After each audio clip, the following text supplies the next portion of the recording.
Hello বন্ধুরা, আশা করি সকালে ভালো আছেন।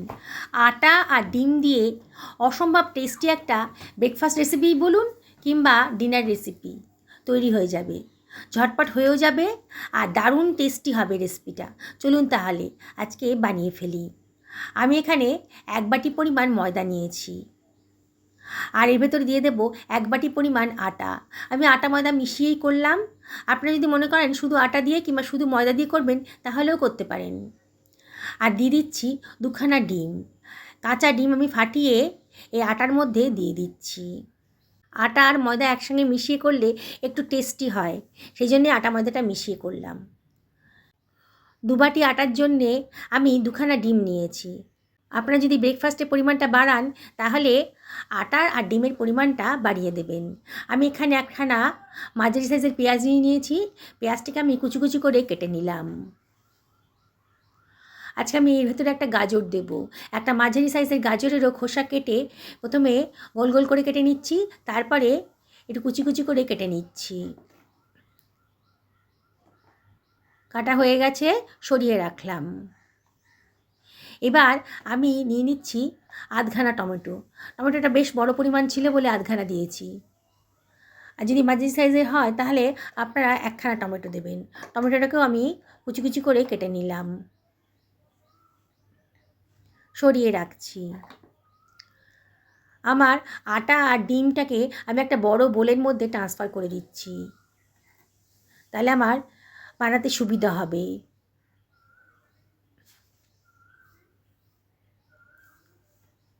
পুরোটাই দিয়ে দিলাম। এবারে আমি একটা হুইস্কের সাহায্যে সব কিছু প্রথমে ভালো করে মিশিয়ে নেব।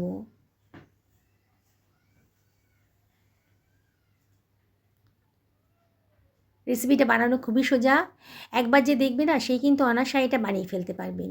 আর একবার যদি বানিয়ে খান, পরিবারের সবাই কিন্তু রোজ রোজ এটাই খেতে চাইবে। আমি খানিকটা দুধ এর ভেতরে দিয়ে দিলাম। আজকে আমি জল দেবো না, দুধ দিয়েই এটাকে মাখাবো। আমার কাছে লিকুইড দুধ ছিল না, আমি গুঁড়ো দুধটা একটু গরম জলে গুলে নিয়েছি, সেটাই আমি দিয়ে দিচ্ছি। এই 5 টাকার গুঁড়ো দুধের প্যাকেটের থেকে মতো গুঁড়ো দুধ হলেই হয়ে যাবে। দেখুন অল্প অল্প করে দুধ দিয়ে আমি এটাকে মেখে নিচ্ছি।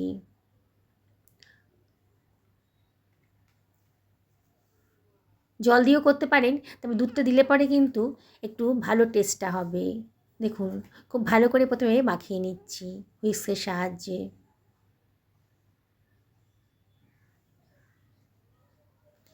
মিনিট খানেক খুব ভালো করে এটাকে ফেটিয়ে নেব। যত ভালো করে ফেটাবেন ততই কিন্তু টেস্টি হবে রেসিপিটা।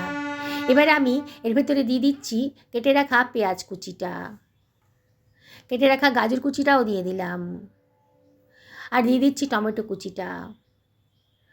কতগুলো ধনেপাতা কুচি করে রেখেছিলাম সেটাও দিয়ে দিচ্ছি, আর দিয়ে দিচ্ছি খানিকটা কাঁচা লঙ্কা কুচি। খুবই টেস্টি হবে। এবারে আমি এর ভেতর দিয়ে দিচ্ছি 1 টেবিল চামচ মতো লবণ, আর এর ভেতরে আমি দিয়ে দেব 1/4 টেবিল চামচ মতো হলুদের গুঁড়ো, জাস্ট কালারের জন্যে। 1/2 টেবিল চামচ মতো লঙ্কার গুঁড়োও দিয়ে দেবো। তবে লঙ্কাটা কিন্তু নিজেদের পছন্দ মতো দেবেন, কে কীরকম ঝাল পছন্দ করেন সেই অনুযায়ী লঙ্কাটা দেবেন। এবারে আমি এর ভেতর দিয়ে দিচ্ছি 1 টেবিল চামচ মতো গোলমরিচের গুঁড়ো, আর 1/4 টেবিল চামচ মতো গোটা জিরেও দিয়ে দিলাম। দিয়ে হুইস্কের সাহায্যে সব কিছু খুব ভালো করে মিশিয়ে নেব। বাড়িতে যদি অন্য কোনো ভেজিটেবলস থাকে তাহলে সেগুলোও দিয়ে দিতে পারেন। সব কিছু খুব ভালো করে মিশিয়ে নেব। আবারও মিনিট খানেক ধরে ভালো করে এটাকে মিশিয়ে নেব।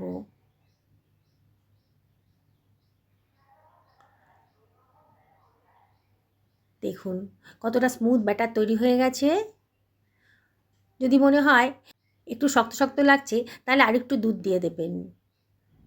দেখুন এইরকমই থিকনেসটা হবে। একটা হাতায় করে খুব ভালো করে মিশিয়ে নিচ্ছি। এবারে আমি এর ভেতরে দিয়ে দিচ্ছি 1/2 টেবিল চামচ মতো ইনো। একটা পাউচ পাওয়া যায় না ইনোর, সেই পাউচের অর্ধেকটা দিলেই হবে। এবার ইনোটাকে অ্যাক্টিভ করার জন্য 1 টেবিল চামচ মতো জল দিয়ে দিলাম। দেখুন কতটা ফ্লাফি হয়ে যাচ্ছে ব্যাটারটা। আবারও খুব ভালো করে মিশিয়ে নেব। আর ওয়েট করা যাবে না, এবার কিন্তু চটপট ভেজে ফেলতে হবে। ইনোটা দেওয়ার পর আর ওয়েট করা যাবে না। ইনো যদি না থাকে তাহলে আপনারা বাড়িতে খাবার সোডা তো থাকেই আপনাদের, খাবার সোডাটাও দিতে পারেন। আমি একটা ছোটো ফ্রাই প্যান বসিয়ে দিয়েছি, আর ওখানে দিয়ে দিলাম 1/4 টেবিল চামচ মতো সাদা তেল। তেলটা দিয়ে ফ্রাই প্যানটাকে একটু গরম করে নেব। ফ্রাই প্যানটা যখন বেশ গরম হয়ে গেছে তখন আমি এটাকে মিডিয়াম টু লো ফ্লেমে রেখে এই ব্যাটারটাকে আবার একটু ঘেঁটে নিচ্ছি, নিয়ে এখানে হাতায় করে এই ব্যাটারটা দিয়ে দিচ্ছি।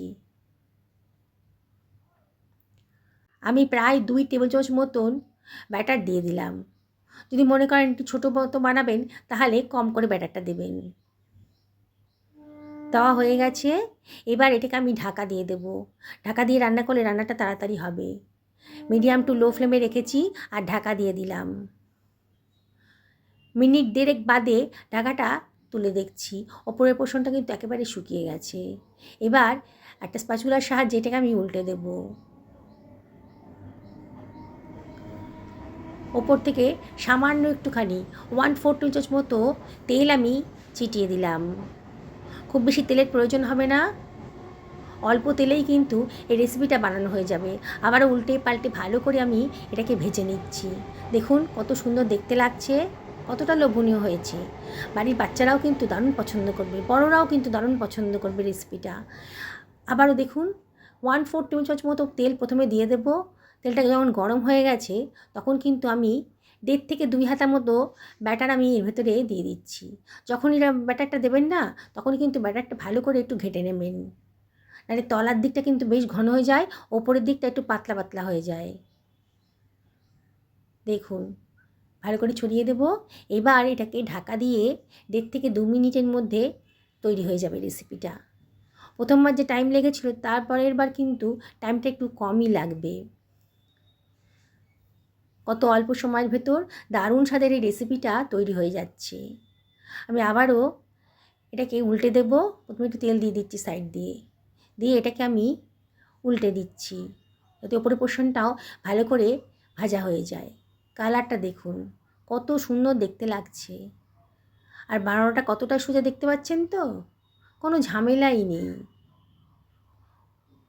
দেখুন আমি একটা সার্ভিং প্লেটে এগুলোকে সার্ভ করে দিচ্ছি।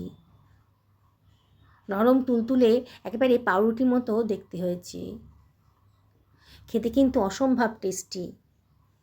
যাকে খাওয়াবেন না সেই কিন্তু রেসিপিটা জিজ্ঞেস করবে আপনাকে যে কীভাবে বানিয়েছেন এত সুন্দর টেস্টি রেসিপি। কোনো তরকারিরই প্রয়োজন নেই, একটু সস হলেই খাওয়াটা হয়ে যাবে। যেসব বন্ধুরা রেসিপিটা দেখছেন অথচ এখন আমাকে সাবস্ক্রাইব করেননি, তাদেরকে আমি রিকোয়েস্ট করবো আমার চ্যানেলটা সাবস্ক্রাইব করার জন্যে। পাশে থাকা বেল আইকনটা ক্লিক করে দেবেন, তাহলে আমার রান্নার নোটিফিকেশানটা আপনার চটজলদি পেয়ে যাবেন। আমি একটা ছিঁড়ে দেখাচ্ছি, দেখুন কতটা নরম হয়েছে ভেতরটা, আর সবজিতে ভরা এই টেস্টি রেসিপিটা অবশ্যই বাড়িতে একদিন বানিয়ে ফেলুন। সকলে ভালো থাকুন এই কামনা করে ভিডিওটা এখানে শেষ করলাম। নমস্কার।